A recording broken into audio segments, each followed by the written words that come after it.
I've loved everything, but public service, if you're successful in the private sector, you should do some public service. And you don't get paid anything, you give up a lot, but you're representing the greatest country in the world.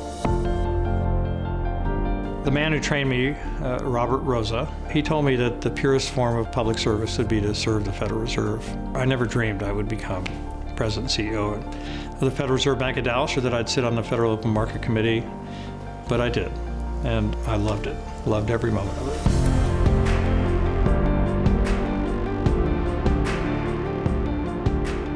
Richard's personal background is absolutely fascinating. His parents were immigrants.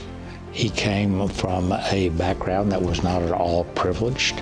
My father had had difficulties as a child. He was a homeless boy. He was arrested for begging for food in the streets at the age of 5 years. My father had no education.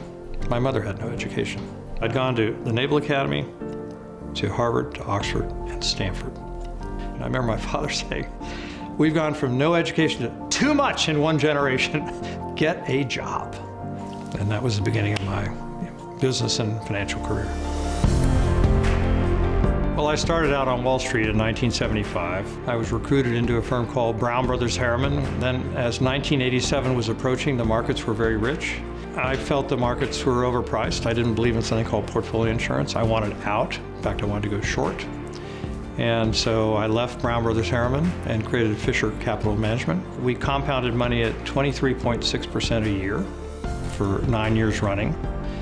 And then I had gotten to know Bill Clinton a little bit when he was governor, and he offered me the job of being Deputy United States Trade Representative with the rank of Ambassador. And it took me 3 nanoseconds, and I accepted.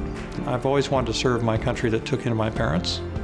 And so I became Deputy U.S. Trade Representative. And over a course of 4 years, I negotiated over 40 different treaties or agreements. And it was a magnificent experience.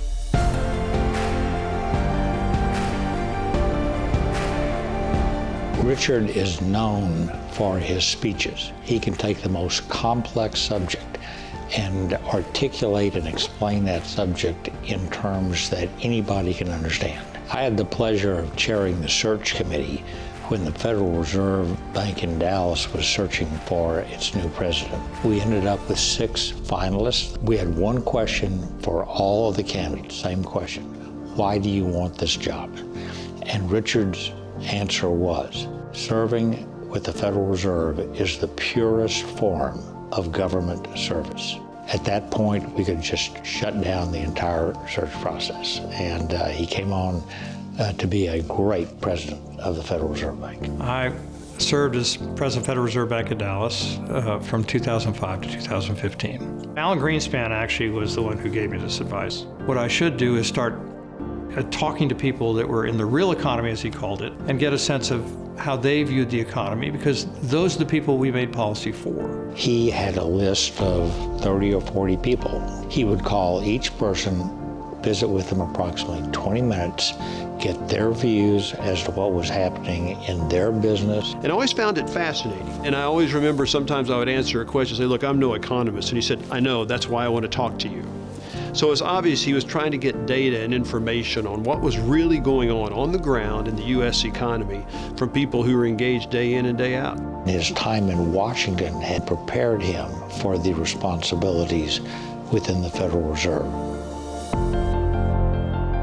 His impact on the state and the nation was huge.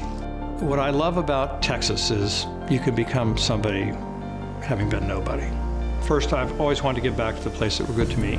And so we've given gifts to the universities that I attended. I was asked to be on the board at the Dallas Museum of Art. I was on the Symphony Board, and then I became chairman of Goodwill here in Dallas, which I found very gratifying.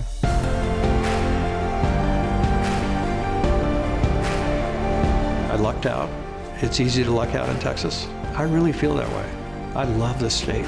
This is a man with an insatiable curiosity. One could almost say to recreate oneself on a regular basis is something that I see Richard having done for many, many years. Richard has been successful in virtually everything he's done in life, and a measure of success is how one confronts obstacles and overcomes them, and that is Richard Fisher.